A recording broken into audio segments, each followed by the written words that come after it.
माल तो भैया ये देखो मेड इन चाइना है। ये कैमरा है, देख सकते हैं। और इसमें इसकी डिटेल दिखाते हैं हम आपको, देखो।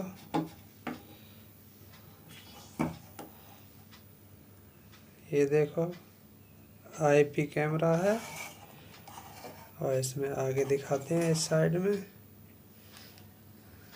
ये देख सकते हैं मेड इन चाइना है। ये मेक आईडी है, इसका ये सीरियल नंबर है। इसे पावर देने के लिए पावर पोर्ट यहाँ पे हो गया। ये नेटवर्क केबल यहाँ पे लगाएंगे RJ45 कनेक्टर वाली।